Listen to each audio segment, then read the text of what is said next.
자, 그래서 오늘 성호경은 다 아니까 바치고, 그리고 고백기도 천천히 읽으면서 바치고 통회기도 읽겠습니다. 그 중간에 십자가 돼 있는 거 괄호 쳐놨지요. 요거는 제가 바치니까 여러분들은 그때는 가만히 기다리고 계시면 됩니다. 그리고 중간에 빨간 글씨 있죠. 그건 이제 홍주라고 하는데, 우리 신앙인들이 이제 기도 안에서 뭔가 몸으로 동작할 때 이런 것들을 적어 놓는 경우가 있습니다. 그래서 제타시오 할 때는 의해야 된다. 가섬을 챈다. 우리 갱상도는 가섬이죠. 가섬. 가섬을 친다. 서울은 가슴을 치지만 우리는 가섬을 쳐야죠. 자, 시작합시다. 성부와 성자와 성령의 이름으로 아멘. 전능하신 하느님과 형제들에게 고백하오니 생각과 말과 행위로 죄를 많이 지었으며 자주 의무를 소홀히 하였나이다. 제타시오 제타시오. 가슴을 치면서 다시 한번 제타시오. 다시 한번 제타시오 제타시오. 저의 큰 탓이옵니다. 그러므로 간절히 바라오니 평생 동정이신 성모 마리아와 모든 천사와 성인과 형제들은 저를 위하여 하느님께 빌어주소서. 자, 이제 제가 바칩니다. 전능하신 하느님, 저희에게 자비를 베푸시어 죄를 용서하시고 영원한 생명으로 이끌어 주소서. 아멘. 자, 이제 통회 기도도 한번 바칠게요. 여기는 그냥 기도만 하면 됩니다. 하느님, 제가 죄를 지어 참으로 사랑받으셔야 할 하느님의 마음을 아프게 하였기에 악을 저지르고 선을 멀리한 모든 잘못을 진심으로 뉘우치나이다. 하느님의 은총으로 속죄하고 다시는 죄를 짓지 않으며 죄 지을 기회를 피하기로 굳게 다짐하오니 우리 구세주 예수 그리스도의 순한 공로를 보시고 저에게 자비를 베풀어 주소서. 아멘. 성부와 성자와 성령의 이름으로 아멘. 자, 왜 이 기도를 바쳤을까요? 왜냐하면 오늘 배울 거하고 연계가 좀 되니까 그렇지요. 자, 이제 교리책 45쪽을 펴보겠습니다. 45쪽 노란 책 포근한 가정교리서 45쪽 45페이지를 펼쳐주이소. 45쪽 천천히 펼치시면 됩니다. 45쪽입니다. 45 아래쪽에 페이지가 있죠. 자, 웬만한 분들 다 피셨고, 자, 제가 제 10절 하마 제목을 같이 읽어보겠습니다. 시작해요. 제 10절 죄의 용서를 믿나이다. 자, 오늘은 좀 무거운 주제입니다. 죄.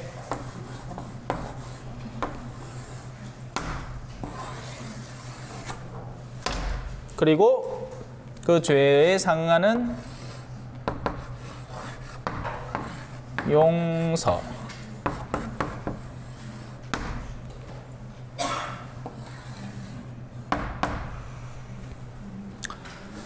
자, 사도신경의 10번째 구절은 하느님께서 사람들의 죄를 용서하시기 위해 교회 직무에 권한을 주셨다는 것을 가르쳐 줍니다. 자, 죄를 배워야 됩니다. 죄. 뭐 죄 자체라는 단어를 모르지는 않잖아요. 그죠? 죄인은 들으라! 뭐 이런 거 있잖아. 그죠? 춘향이는 숙청이 아니고 수청을 들라! 근데 나는 그냥 수청이 이렇게 해갖고 그냥 술잔이나 올리고 이런 게 수청인 줄 알았더만, 제가 알고 보니까 수청이라는 게 이제 밤일 해달라 이 말이라 합디다. 그라이께는 이 변사또가 얼마나 나쁜 놈이라 그죠? 자, 죄가 뭐냐? 자, 인간에게는 의지가 존재를 한다고 했죠.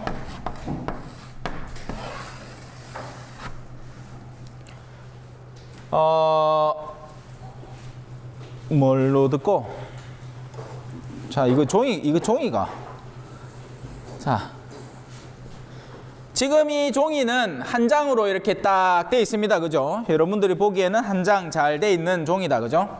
근데 이렇게 되면 이 종이는 뭔가 틀렸습니다. 찢어졌습니다. 라고 하죠. 예. 이게 이제 물리적인 영역에서 생기는 악입니다.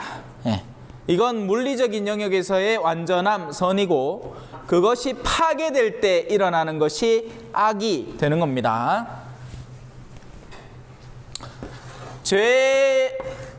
자, 악이라는 것은 여러 면에서 살펴볼 수 있는 개념인 거죠. 그러니까 물리적인 영역에서도 온전함을 갖추고 있는 게 있으면 예를 들어 이 분필도 그죠? 지금은 온전한 하나의 막대기입니다만은 어머나 부러졌다. 예, 이러면 뭔가 모자라고 부족한 게 되는 겁니다. 그러면 거기가 이제 악이 형성이 되는 순간인 거죠. 하지만 물리적인 악은 괜찮아요. 예. 그러나 인간의 존재 자체는 몸과 영혼으로 되어 있죠.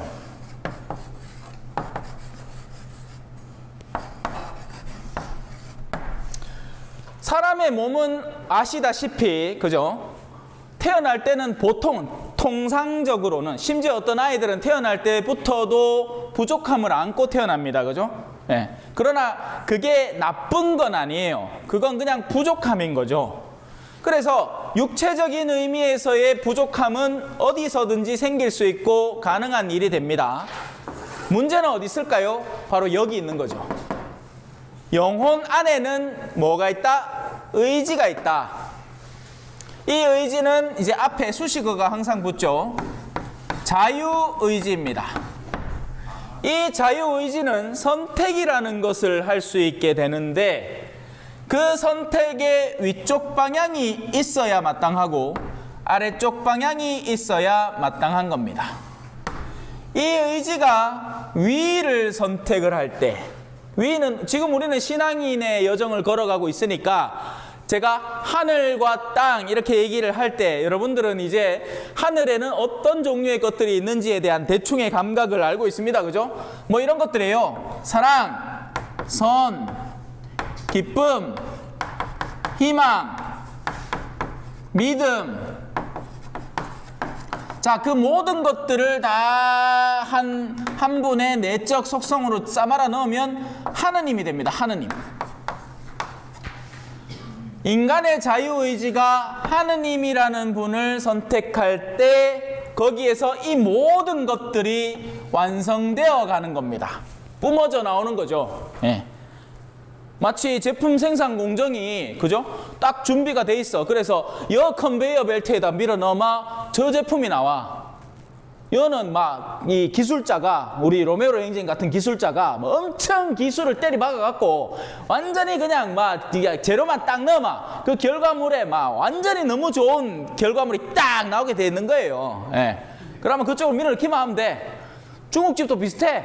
여는 막 요리사가 막 인류 요리사. 그러면 밀가루만 던져주마. 지가 알아 치대 갖고 막 털러 휘르르 털러 해가 막 수제 수타 짜장 그냥 쫙 세 그릇씩 막 뽑아내는 기라.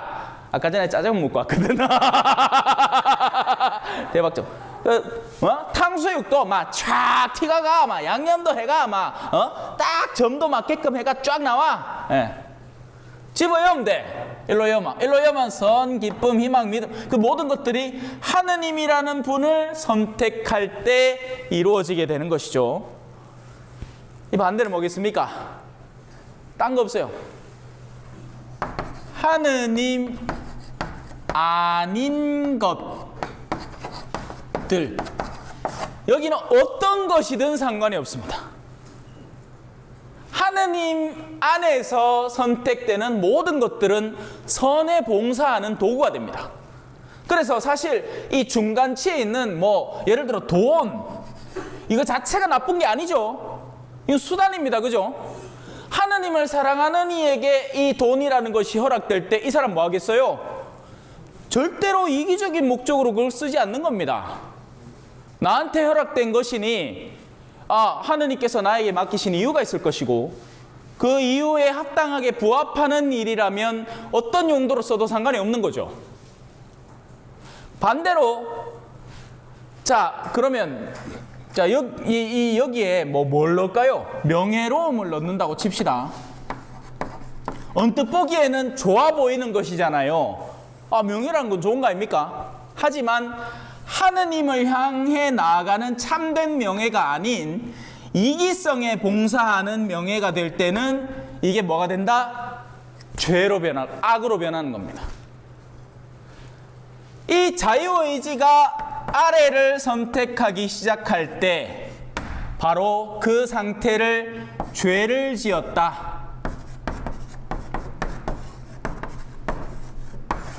라고 표현을 하는 겁니다. 그 죄의 결과는 뭐겠습니까? 거기서부터 악이 나오기 시작하는 거죠. 그리고 그 형성된 악은 또 어떻게 돼요? 다른 이들을 유혹하게 되고 그들을 또 죄짓게 이끌어가는 겁니다. 동네에 술 마시는 사람이 한 사람도 없어. 내 혼자 술 먹을 수 있어? 물론 물란 묻겠지만 쉽지 않겠죠? 네, 이제 없어. 옛날처럼 안 그래. 옛날에는 이거 나가면 막 어른들 막 컨테이너 앉아갖고 막 도박하고 막 다 틀어먹고 막 야반 도주하고 막 그렇게 쌌어. 개딱하대. 내 아나.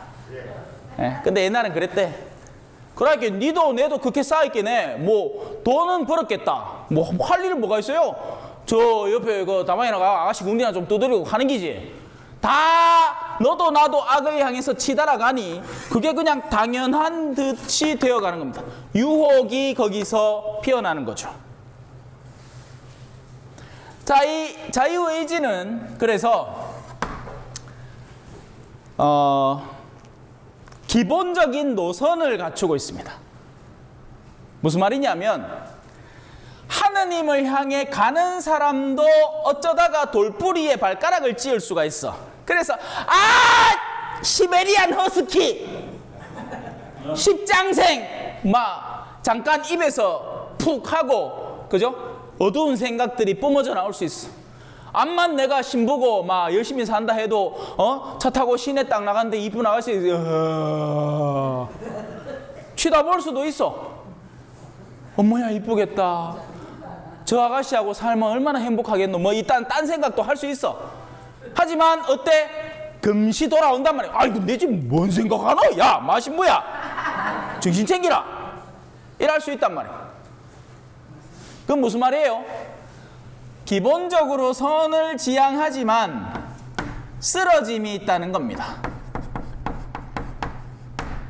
그래서 이런 영역들을 작게 일어나는 죄라고 해서 소죄라고 할 수 있는 겁니다. 작은 죄다. 하지만 작정하고 아래를 선택하는 사람들이 있을 수 있겠죠. 또 여기서 쓰러짐이 있듯이 아래로 내려가는 데에도 쓰러짐이 있을 수 있습니다. 그죠? 소가 뒷걸음치 치다가 뭐 잡아? 깨구리를 잡고 쥐를 잡는단 말이야. 잡을 의도가 있었던 게 아니라 그냥 뒤집어럼 치는데 찢긴단 말이야. 깨구리가 원래 그냥 잡으려고 하면 막 재발라갖고 막 잡지도 못해. 근데 우야다가 뭐 있긴 해. 그래. 그래서 악을 지향하는 이들, 근본적으로 하느님 아닌 곳을 향해서 달려가는 이들도 어쩌다 선해 보이는 일을 할 수는 있어요. 하지만 근본 선한 사람은 아닌 겁니다. 자, 선을 향해서 치달아가는 이 방향, 그 가운데에서도 좀 더 심각하고 위중한 방향을 큰 죄다, 대죄다, 다른 표현으로 죽을 죄다. 뭐가? 영혼이. 몸은 착한 사람이나 악한 사람이나 둘 다 언젠가는 죽어. 맞죠? 착하다고 안 죽습니까? 죽습니다. 하지만 이걸 첫 번째 죽음이라고 부릅니다. 두 번째 죽음은 누구에게 오느냐? 이 죽을 죄를 저지르는 이들에게 다가가는 겁니다. 자, 그러면 소재니까 괜찮네, 뭐 기본 선한 사람이네. 아닙니다. 소재가 반복적으로 이루어지면 악이 점점 더 성장하게 되고, 처음에는 무시할 만했던 작은 사과가, 옛날에 이솝우화 가운데 뭐 능금이라는 게 있었어요. 뭐 누구누구의 능금인데, 야가 지나가다가 그냥 앞에 사과가 있길래 발로 툭 참기라, 하하 끄지라 하면서 발로 툭 찼어. 근데 사과가 또 떼굴떼굴 굴러가는 게 아니고 하디만 수박만해지는 기라. 이놈 봐라 하고는 그때부터는 이렇게 하는데, 힘을 주면 줄수록 사과가 점점 더 커지는 거야. 나중에 지체만해졌어.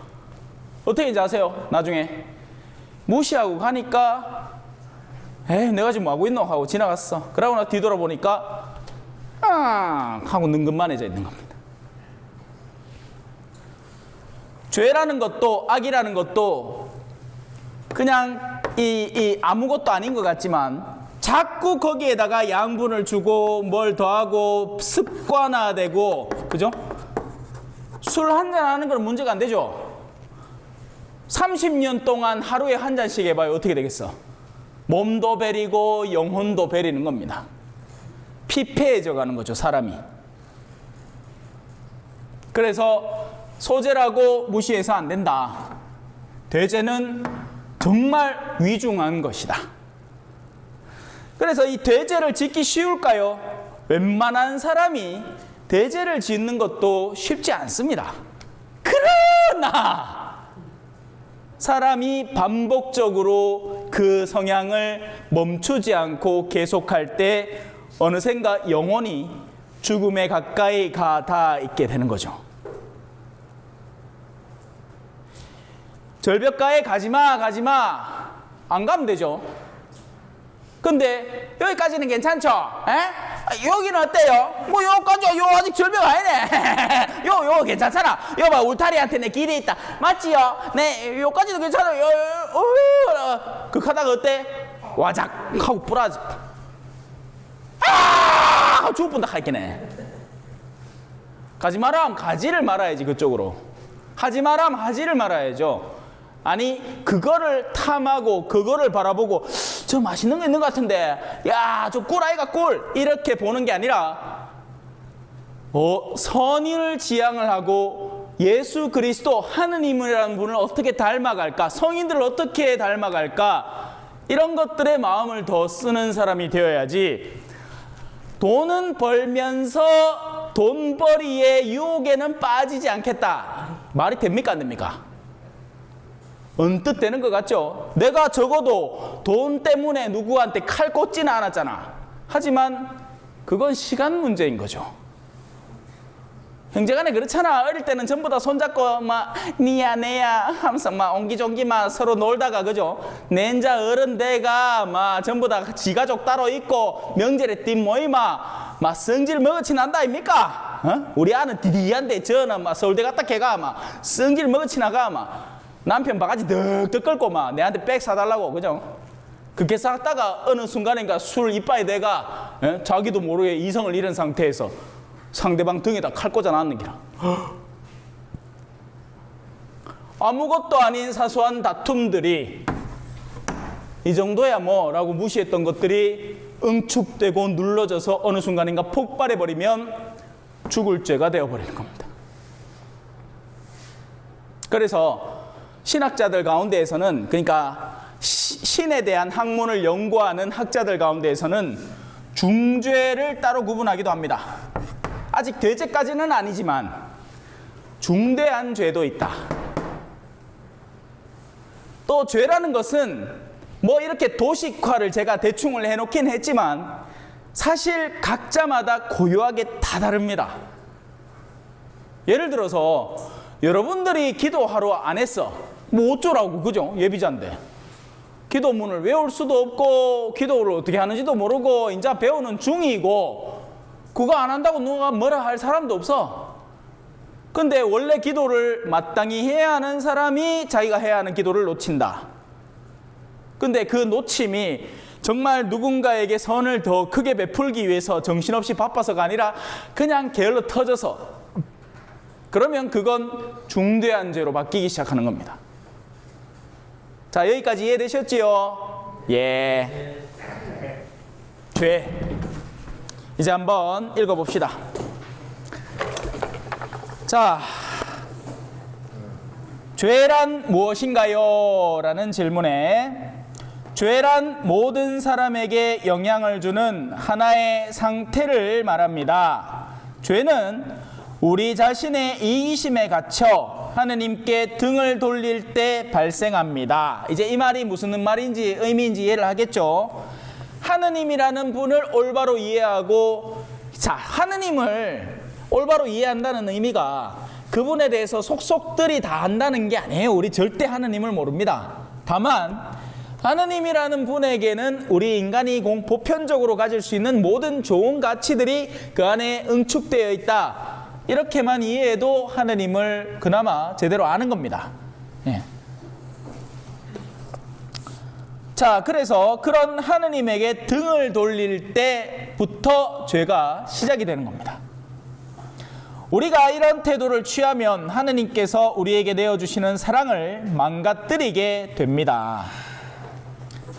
이 좋은 선물을 받았는데 그걸 소홀히 하고 망가뜨리면, 그죠? 그게 죄가 되는데, 그는 바로 영혼에 있어서 우리에게 선물된 것 가운데 가장 훌륭하고 좋은 것, 바로 하느님이 우리에게 주시는 사랑을 우리가 망가뜨릴 때 그렇게 됩니다. 사실 인간은 태어나면서부터 이 사랑이라는 것에 대해서 다 내면적으로 스스로 갖추고 있습니다. 사랑을 이해하지 못하는 존재는 없어요. 네. 심지어 영화 같은 데 보면 악인들이 등장을 하잖아요. 그죠? 이 악인들도 완전히 악한 사람들이 아니야. 자기도 선을 추구하고 있어. 예를 들면 이런 거지 뭐. 악인인데 자기 자식은 어떻게든지 좋은 걸 주려고 하다 보니 다른 이에게 악을 저지르고 있는 겁니다. 네. 불완전한 선인 거죠. 악이라는 게 원래 그런 거예요. 악 그 자체는 없는 겁니다. 제가 그림자 비유를 드리잖아요. 그죠? 이래 가리마, 여기 이제 그림자가 생기잖아. 이 그림자 자체가 존재하는 겁니까? 아니면 그림자라는 것은 빛이 부재하는 상태, 빛이 없는 상태를 드러내는 것뿐입니까? 후자죠. 그림자라는 건 그 자체로 존재하는 게 아니에요. 그죠? 그림자라는 것은 빛이 없는 상태일 뿐인 겁니다. 어둠이라는 것, 영혼의 어둠이라는 것은 원래 환하게 다 갖춰져 있어야 되는 곳에 뭔가가 가리워져서 없어진 상태를 영혼의 어둠이라고 표현하는 거죠.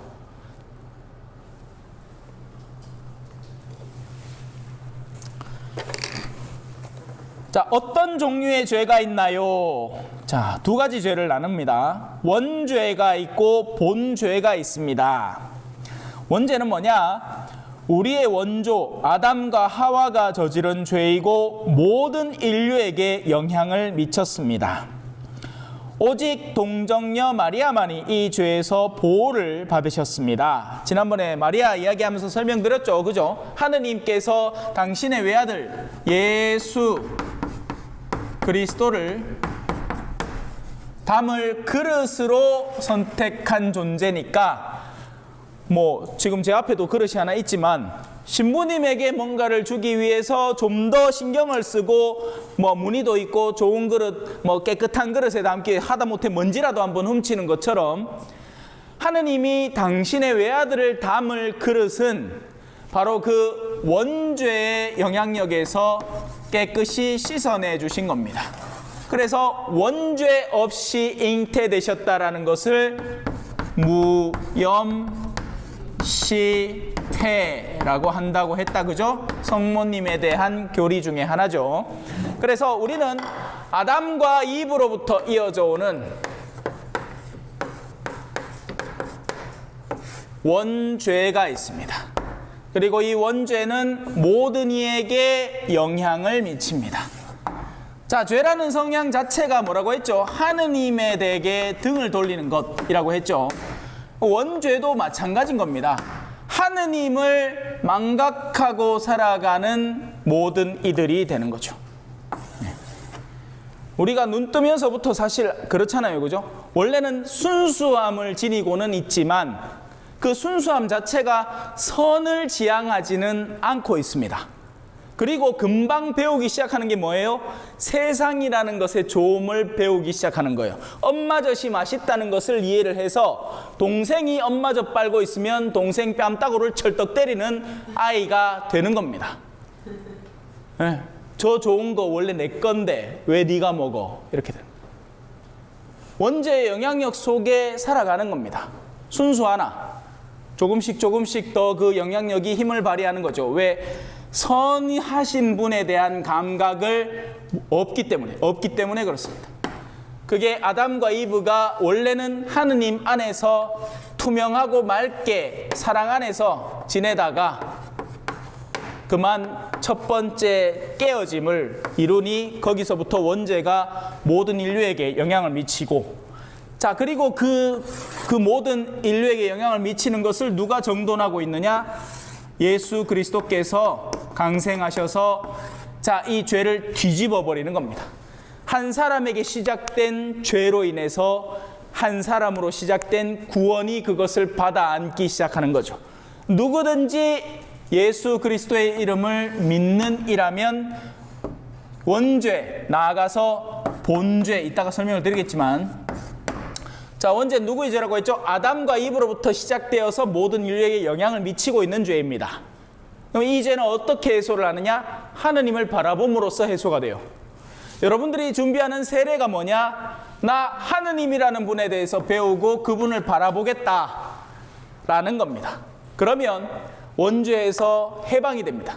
그래서 세례를 통해서, 자, 세례를 받으면 사람의 내면의 인식이 어떻게 됩니까? 나는 세례받은 사람. 그 말은 뭐예요? 나는 하느님의 자녀로 다시 태어난 사람이라는 인식을 갖고 살아가는 사람이 되는 겁니다. 지가 암만 냉담짓거리를 하고 뭘 한다 하더라도 하느님을 잊을 수는 없는 거예요. 내가 받은 세례 자체를 망각할 수는 없는 겁니다. 그래서 원죄에서는 해방되지만 이제 두 번째 죄가 시작이 되는 거죠. 바로 이 본죄라는 겁니다. 본죄는 우리가 자유의지를 통해서 저지르는 죄를 의미합니다. 자유의지를 그릇되이 사용하여 하느님 아닌 것을 즐겨 선택함으로써 이루어지는 모든 죄들을 말하죠.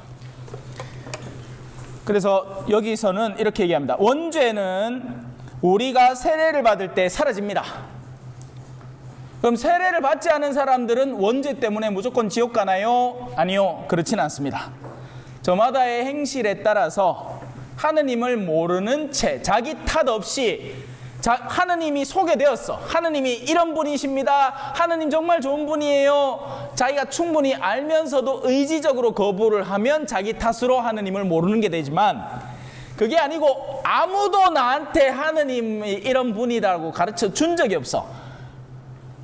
성당 신자들이 여기 200명씩 있는데 그 중에 아무도 내한테 성당 가자는 소리를 단 한 번도 안 해서, 그러면 그 사람에게는 탓이 없습니다.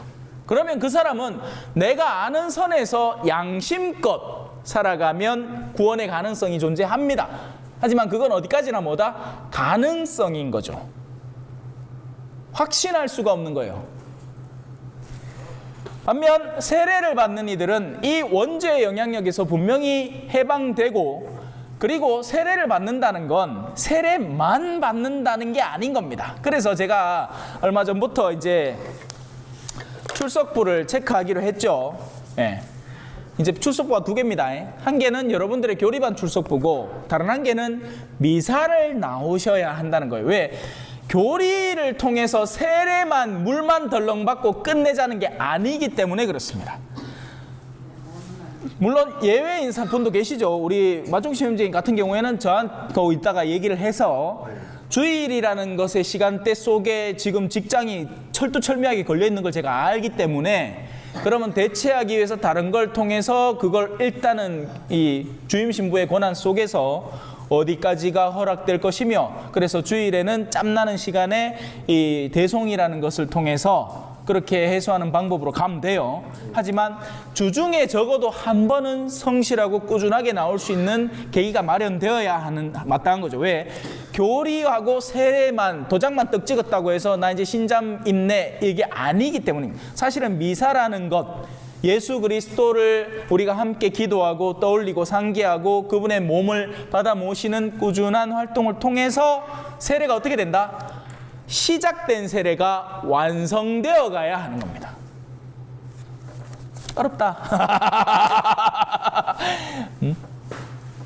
자, 본죄는 그래서 어떻다? 우리 각자가 살아가면서 짓는 죄를 말합니다. 자, 이제 본죄의 구분으로 들어갑니다. 여러분, 이거 그냥 한 번만 들어놓으시면 돼요. 예, 외울 필요 없습니다. 예, 외우지도 못해요. 원죄 정도는 교양으로 외울 수 있겠다. 어렵지도 않잖아. 원조의 죄.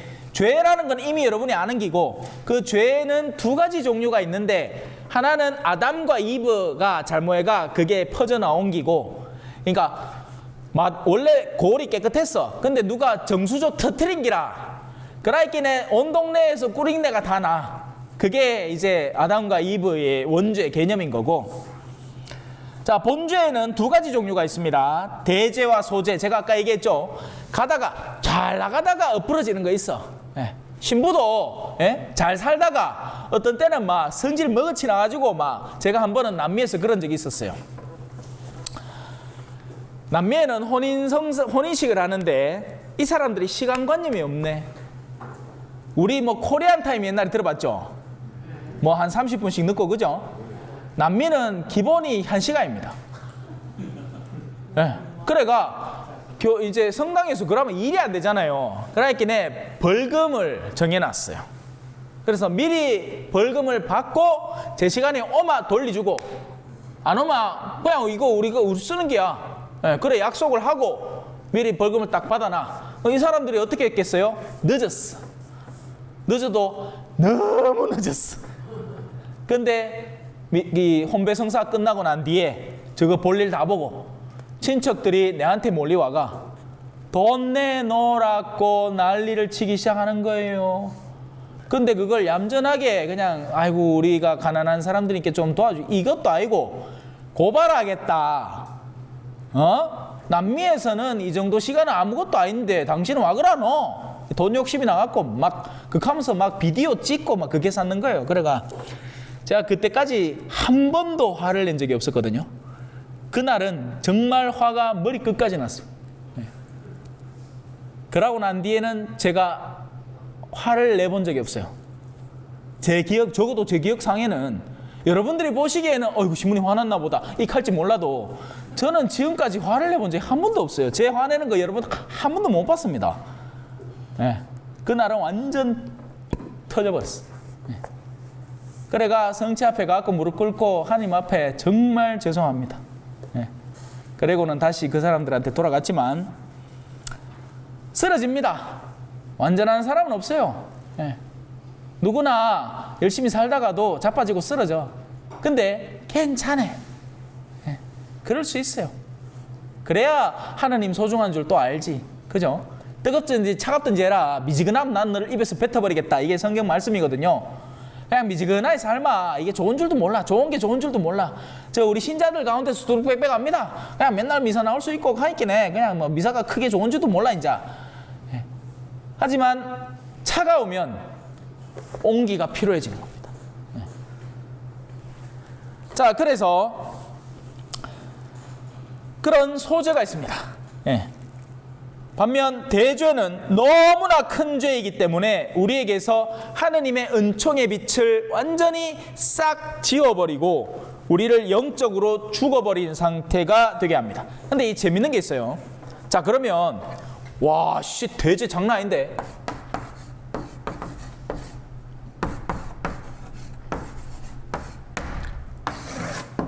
와, 이거 대죄 지으면 사람 완전히 막 끝장나 있구만. 그럴 것 같죠? 그게 아니고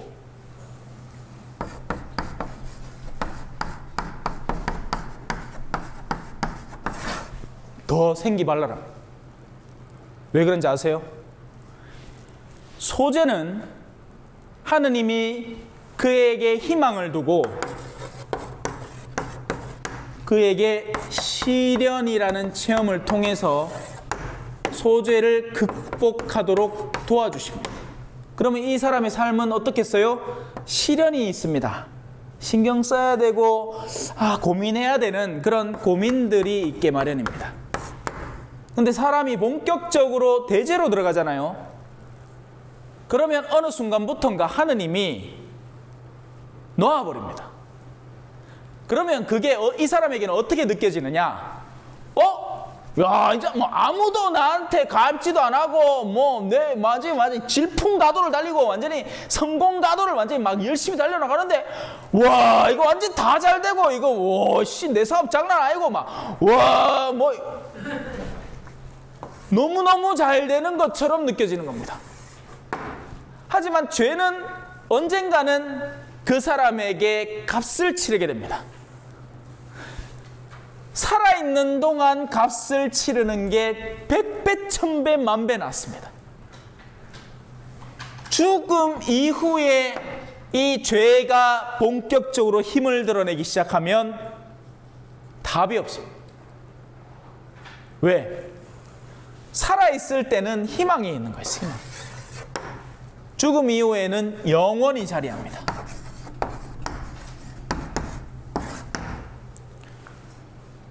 모쪼록 모르겠습니다. 여러분들이 지금 이 강의를, 이 교리를 들으면서 어떻게 느낄지는 모르겠으나 저한테는 너무 중요한 이야기고 여러분들이 이해했으면 하기를 바라는 겁니다. 차라리 시련이 좀 있고 고통거리가 좀 있어서 내가 지금 가는 게 제대로 된 게 맞나, 내가 왜 자꾸 저 사람하고 부딪히지, 이렇게 고민하고 고심하고 하는 게 100배 1000배 낫다. 왜? 그렇게 당하는 사람은 하느님이 아직 희망을 두고 있는 사람이다. 하느님이 모든 희망을 끊어버리고 나면 그 사람은 오히려 아무 걱정 없이 사는 것처럼 살아가게 된다. 더 이상 갱생 가치가 없다는 의미입니다.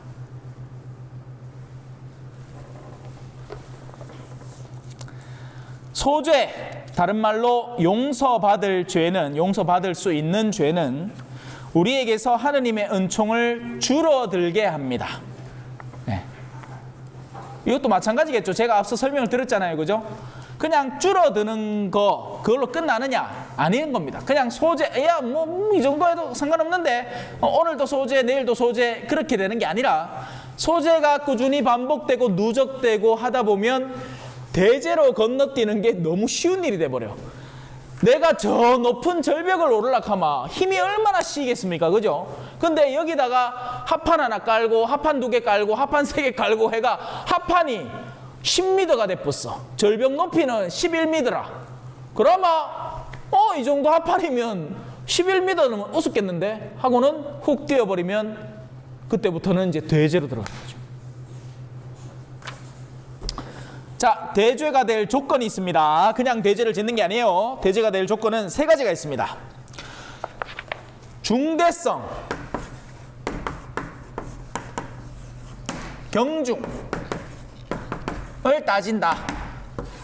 그 죄가 얼마나 무거운 것인가.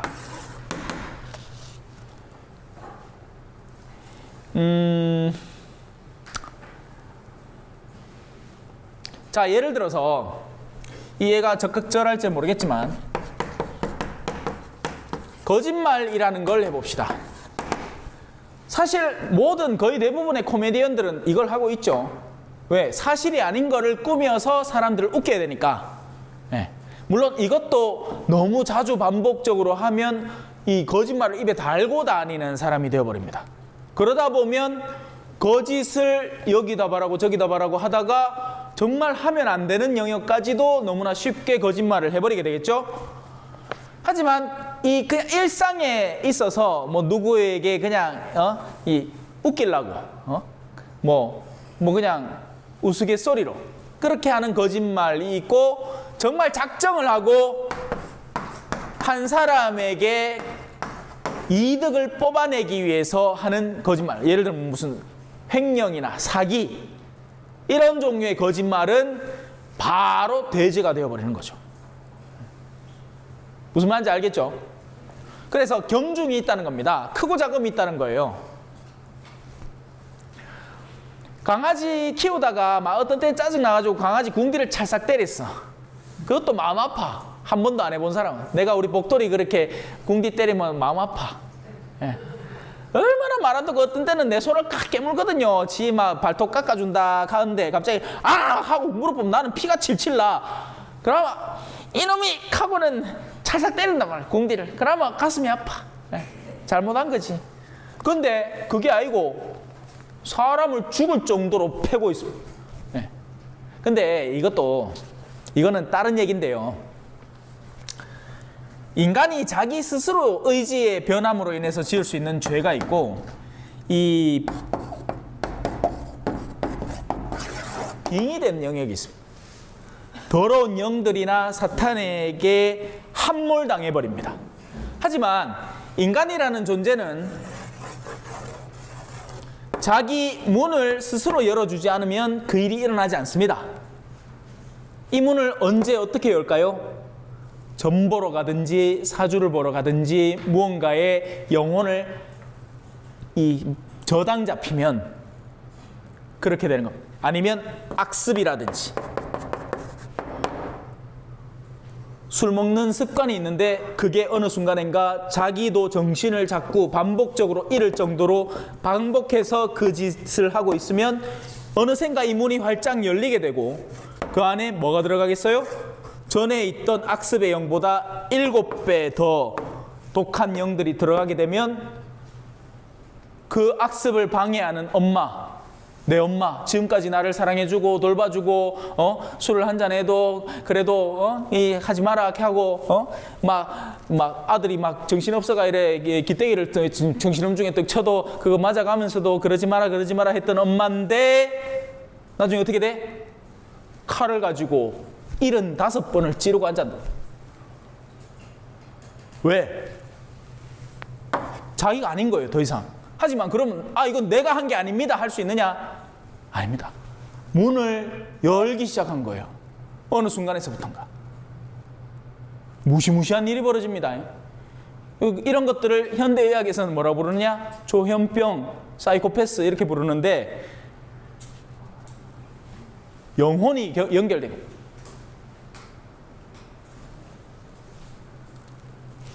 자, 그래서 죄의 중대성이 있고요. 자, 두 번째 인식입니다. 인식. 죄가 암만 중하다고 해서 내가 모르면 무슨 죄가 돼? 죄가 안 됩니다. 어린애가 아빠 사과 깎아주겠다고 상에다가 사과하고 칼하고 들고 가다가 아빠가 거실에 누워있는데 아커 하고는 쓰러져갖고 칼이 자기 손에 가슴을 푹 찔렀어. 야가 알고 그런 거예요? 아니에요. 얘는 아빠한테 잘해주려고 가다가 그 일이 사단이 그렇게 나버린 거지 이걸 죄라고 할 수는 없는 겁니다. 그래서 인식이 있어야 돼요. 알아야 돼요. 자, 세 번째도 비슷합니다. 의지가 들어가야 됩니다. 의지. 죄를 지을 의지. 아까 그 아이에게 있어서도 마찬가지고 그 아이에게는 인식도 없었고 의지도 없었던 거죠. 예. 죄의 경중만 존재하는 겁니다. 사람을 죽인 결과는 존재를 하지만 그 아이는 인식하지도 못했고 의지도 없었던 거예요. 그러면 대지가 안 됩니다. 이 3박자가 딱 맞아 떨어질 때 대제가 됩니다. 이걸 짓기 쉬우냐? 어렵습니다. 어려워요. 그런데 이 어려운 일을 적지 않은 사람들이 하게 됩니다.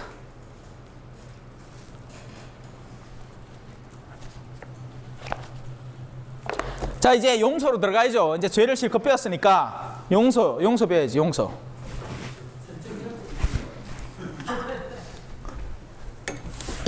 자, 죄만 가르치면 뭐야 너, 그죠? 용서를 가르쳐야지. 예? 용서가 더 중요합니다. 예. 하지만 용서를 올바로 이해하려면 죄를 올바로 이해하고 있어야 한다. 그래야 용서의 여정을 길을 찾아가죠.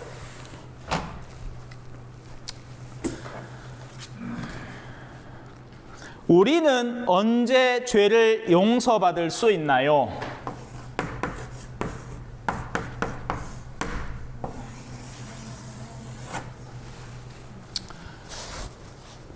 간암은 누구한테 치유받아야 되죠?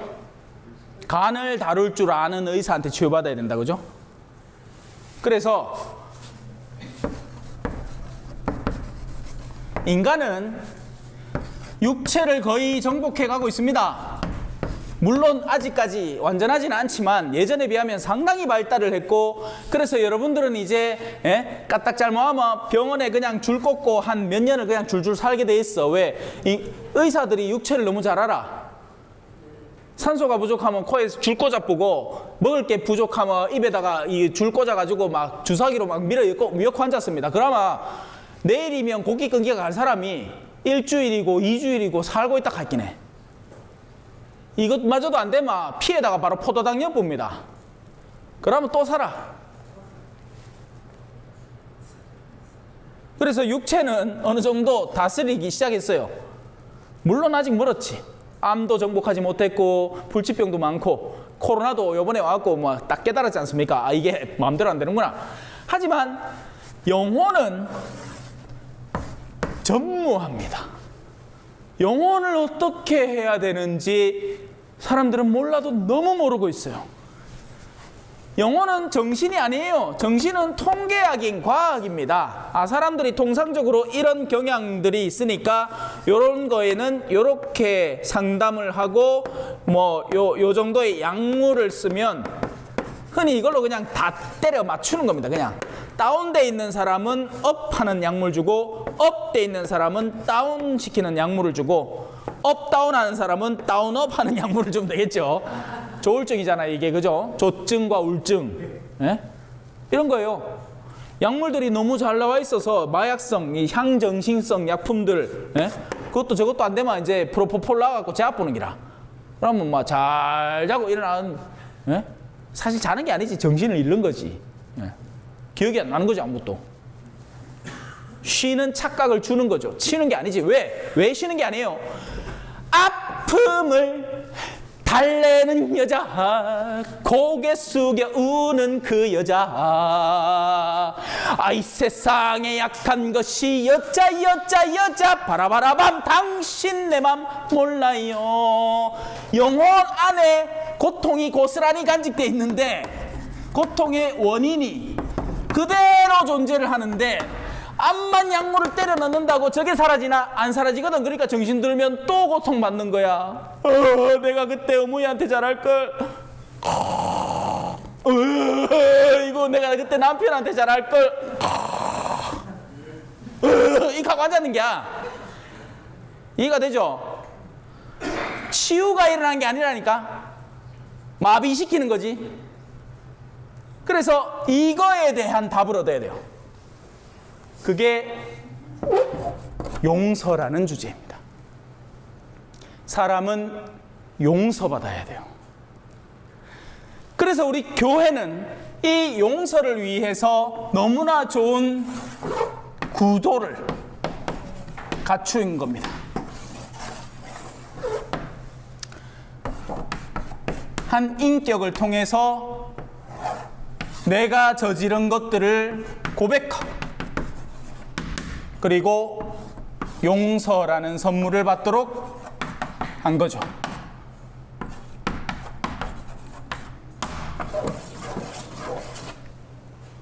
사제를 마이크이자 스피커로 써서 누구의? 예수 그리스도 하느님의 외아들이신 분의 마이크이자 스피커로 써서 죄를 듣게 하고 용서하게 만드는 겁니다. 이게 개신교와의 너무나 큰 차이인 거죠. 개신교는 이게 없어. 어떻게? 하고는 그 다음날 또 똑같은 죄지요. 하면 돼. 하지만 우리는 어때? 신부님, 내 복돌이 때렸습니다. 그러고 나서 그 다음날 또 신부님, 어제 고백했는데요, 오늘 복돌이 또 때렸습니다. 하려고 하면 어때? 쪽팔려서 그래 뭐예요? 그죠? 실질적인 인격과의 맞닿음 속에서, 그리고 뭐가 장점이에요? 네 죄는 용서받았다라는 분명한 답을 얻습니다. 이게 어마어마한 위로로 작동을 하는 거예요. 그래서 옛날에는 심리학자, 정신병자 아무 의미 없었어요. 왜? 사제가 성사를 줬기 때문에 그렇죠. 지금 어때? 사람들이 성사를 안 봐. 안 써. 성사를 제대로 보는 사람이 아무도 없어요. 거의 99%가 성사를 제대로 안 봅니다. 성사 왜 보는데? 그냥 봐야 되기 때문에 보는 거예요. 지금 아직 신자인 분들은 모르겠지만서도 신자인 분들은 알고 있는 겁니다. 판공이라는 수단을 통해서 그냥 울며 겨자 먹기로 억지로 들어가. 근데 제대로 성사가 이루어지느냐? 아니라. 그러니 어때? 용서가 안 돼.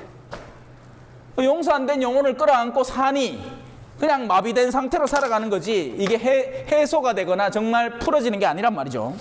자, 용서로 들어갑시다. 대죄일 때 용서를 받기 위해서, 자, 우리 영혼이 죽어버렸어. 영혼이 깨꼬닥 죽음. 영혼이 죽어도 어떻다? 살릴 수 있다. 왜? 생명이신 분에게 힘을 얻어 그 생명을 선물 받으면 살아나는 겁니다.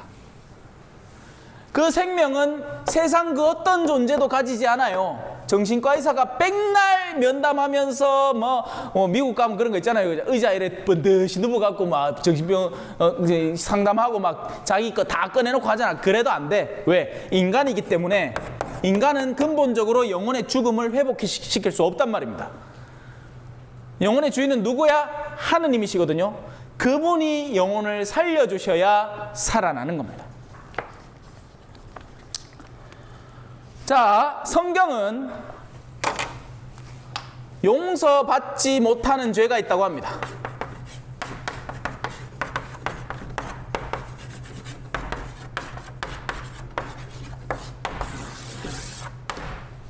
옛날 영화 제목 중에 용서받지 못한 자 이런 거 있었어요. 그죠?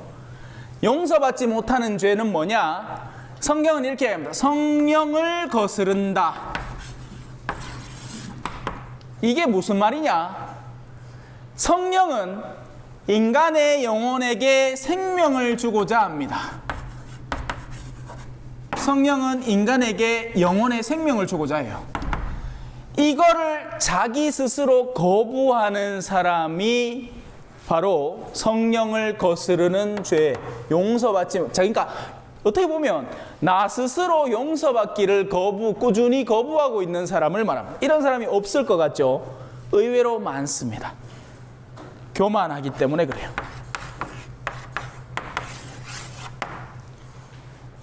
성경 안에는 예수님을 배반한 두 인물이 나옵니다. 하나는 우리가 다 그냥 귀동냥으로 들어본 유다라는 사람이에요. 유다. 네? 이 레오나르도 다빈치의 그 최후의 만찬인가? 맞죠? 그 그림 안에 보면 이제 시커먼 얼굴하고 돈주머니 콱 움켜쥐고 있는 가가 유다라. 네. 예수님을 배반한 사도로 기록되어 있어요. 근데 또 한 명이 배반을 했어요. 누군지 아세요? 지난번에 얘기 들었죠? 얘기 기억 안 납니까? 베드로, 너는 나를 3번이나 모른다고 할 것이다. 둘의 차이가 뭘까요? 야는 뭐 물론 예수님 배반한 거는 누구나 다 아는 거고, 베드로도 만만찮게 배반을 했어요. 3번이나 대놓고 모른다고. 3이라는 숫자는 완전성을 의미하거든요. 근데 둘의 차이가 뭐냐? 베드로는 그렇게 예수님을 배반하고 죄의 상태 안에서 그래도 희망을 포기하지 않은 거예요. 내가 저지른 죄보다, 내 힘보다 그것을 회복시킬 수 있는 하느님이 더 큰 힘을 지니고 있다는 것에 대한 희망. 성령께서 내 맘에 오시면 나는 다윗처럼 찬미하리라. 짝짝짝. 그래서 성령 용서받지 못할 죄를 저지르진 않은 거야. 이 유다는 어떻게 했느냐? 유다는 사도행전에 나옵니다. 거꾸로 뒤집어져서 창자가 다 흘러내렸다. 이게 영화 안에 묘사가 됩니다. 옛날에 양들의 침묵이라는 영화에 렉터 박사가 간수들을 죽여놓을 때 그 모양으로 죽여놨어요. 유다가 한 일은 뭐냐? 내가 이 정도 죄 지었으마 하느님 아빠가 와도 용서 못한다. 그라이 이건 내가 그냥 정리하는 게 맞다. 그래서 자살이라는 것이 예전부터 전통적으로 교회에서는 굉장히 중대한 문제로 다루어진 겁니다. 자기 스스로 자기의 인간의 생명이라는 것은 절대적으로 하느님의 영역인데 그걸 자기 스스로 끊어버린 존재가 되니까. 하지만 오늘날에는 신학자들이 어떻게 바라보느냐? 설마 맨정신에 죽었겠나? 그거를 마지막 희망으로 안고 있지만 이거 어떻다? 아무도 모른다. 하느님의 자비에 맡길 수밖에 없는 일이 되는 겁니다. 그래서 적어도 제 수업 받은 사람분들은 이건 절대로 생각하지 마세요. 여기까지 이해됐죠? 네. 자, 교회는 죄를 용서할 대죄일 때는 용서를 받기 위해서 고해성사를 통해 그 죄를 고백해야 합니다.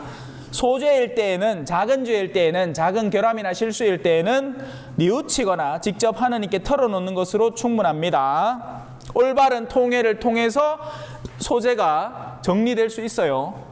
물론 이 방법을 이제 남용하면 안 되죠. 소재도 가능하면 사죄를 통해서 용서의 경험을 통해서 정돈하는 게 좋고, 그렇게 할 때 더 튼튼한 나의 내면의 메커니즘을 가질 수 있습니다. 교회는 죄를 용서할 권한이 있나요? 그렇습니다. 예수님께서 사도들에게 다음과 같이 말씀하시면서 그들의 직무에 용서하는 권한을 교회에 주셨습니다.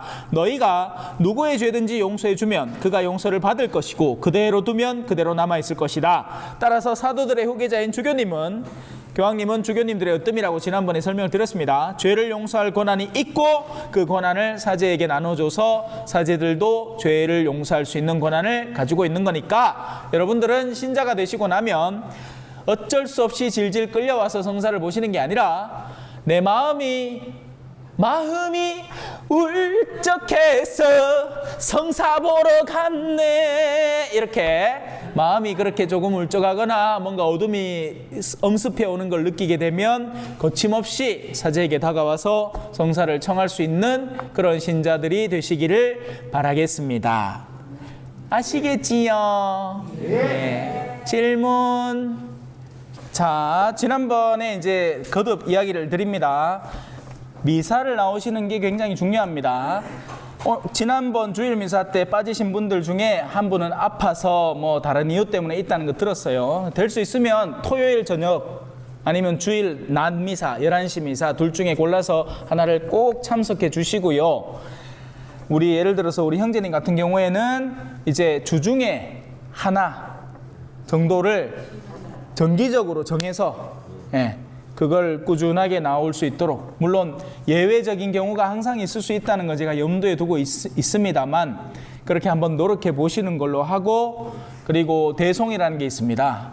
대송은 뭐 주일 안에 내가 피치 못하는 이유로 주일 미사를 나올 수 없을 때 그것을 대신해서 바치는 기도가 있으니까 그렇게 대송을 하시면서 하는 걸로 주임 신부인 제가 권한을 드릴 테니까 그렇게 한번 노력해 보시는 방향으로 가도록 하겠습니다. 그래서 예외는 우리 형제님이고, 혹시 그 외에도 신부님 저는 주일에 죽어도 미사 못 나옵니다, 그러니까 나올 수 있는 여건이 안 됩니다 하시는 분이 있다면 저한테 오셔서 그 사정을 이야기를 해주시고 제가 경청을 하고 그건 충분히 합리적이네요 하고, 그러면 그 대신에 이렇게 한번 챙겨 보시도록 하시죠 하고 조건을 마련해 드릴 수 있으니까 그렇게 하셨으면 좋겠습니다. 자, 질문은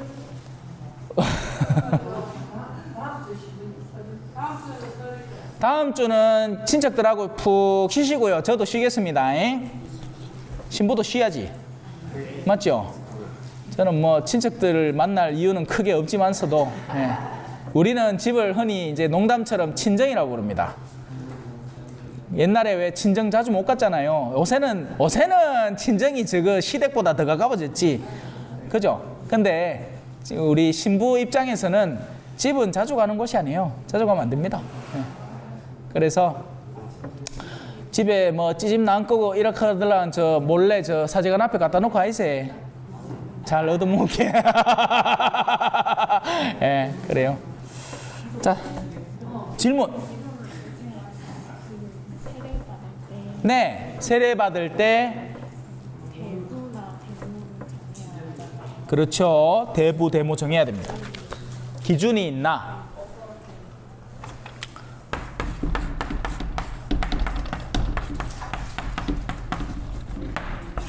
외국에는 대부 대모를 같이 합니다. 네. 그래서 흔히는 이제 그러니까 이 개념이 뭐냐? 아빠 대신할 사람, 엄마 대신할 사람의 개념이에요. 외국에는 그래서 우리 부모님이 죽어보잖아요. 갑자기 사고가 나갖고 그러면 미성년자인 야가 제일 먼저 누구를 찾아가느냐? 대부모를 찾아갑니다. 그리고 대부모는 당연히 그 아이를 거둬들여요. 일찍부터 이제 잘 아는 사이에 정말 절친 사이에 있는 이 관계에 있는 사람을 대부모로 삼는 거죠. 한국은 어떠냐? 한국은 여전히 선교 지역으로 스스로를 분류하고 있습니다. 그러니까 그리스도교의 영향권에 있지 아직 그리스도교가 정체성이 되지는 못한 거죠. 그러다 보니 옛날부터 대부대모를 너무 우습게 결정해 왔습니다. 예를 들면 이런 거예요. 당일날 그냥 대충 본당 신자 가운데 당신이 이 사람 대부 서서, 당신이 이 사람 대모 서서, 그러니까 남자는 대부, 여자는 대모 해가지고 그냥 쭉쭉 하고 그냥 이 교적에 적고 끝이야. 관계도 없고. 그러면 안 됩니다. 알고 있는 친부모를 제외한 누구라도 대부모가 될 수 있으니 신심이 있어요. 하느님을 믿는 이들 가운데에서도 저 사람이 신앙 안에서 나를 조금이나마 도와줄 수 있는, 기도해 줄 수 있는 사람이어야 바람직합니다. 나이는 상관이 없어요. 그래서 친아빠, 친엄마가 아니어야 돼요. 그 사람 이미 부모니까. 그 사람들을 제외한 뭐 이모, 고모, 뭐 할아버지, 할머니, 아니면 뭐 이웃집에 신앙 좋은 어떤 누구, 그래 기왕이면 오래 볼 수 있는 사람이면 더 나을 거예요. 너무 나이 많은 분 해가지고 그냥 벌써 훅 떠나쁘고 내 혼자 뭐 영적 고아가 될 수는 없잖아. 그리고 신부는 대부 잘 안 써줍니다. 왜냐하면 그건 모든 양들을 돌보아야 불가능한 건 아니지만 모든 양들을 돌보아야 하는데 제가 그 한 사람에게 너무 집중해버리면 안 되기 때문에 그래서 뭐 정말 예외적으로 뭐 아무도 무슨 뭐 내가 이 사람들이 막 지금 박해를 당해서 죽어가고 있는데 이 사람 당장 세례줘야 되는데 대부 쓸 사람이 없어. 그러면 대부를 쓰겠지만 그거 아닌다면 안 되고 수녀님도 보통은 안 합니다. 그래서 근처에 있는 분들 중에 이분들은 좀 신심이 있고 뭔가 나를 위해서 기도도 좀 해주실 것 같고 그 전에부터 이제 좀 친교가 있으면 더 좋겠죠. 그런 분들 중에 여성분은 대모, 남성분은 대부 하는데 만약에 그 두 사람이 부부다. 그러면 대부모로 해도 상관이 없습니다. 이해되셨습니까? 네. 그리고 중요한 질문이 이런 질문들 좀 하라고. 갑자기 또 조용해지러. 그럼 뭐 궁금한 게 있어야 될 거 아닙니까? 이제 뭐 세례 날짜가 이제 또 슬슬 다가오고 있는데 그죠? 그래요. 감사합니다. 마친 기도는 오늘 우리가 배운 통회 기도로 한번 해보죠. 통회 기도. 아까 16쪽이었던 걸로 기억합니다. 맞습니까? 16쪽 아래쪽에 보면 통회 기도가 있습니다. 16쪽 아래쪽에 보면 통회 기도 있습니다. 16페이지 아래쪽에 있는 통회 기도. 자, 성호경 바치고 통회 기도 바치고 성호경 바치겠습니다. 성부와 성자와 성령의 이름으로 아멘.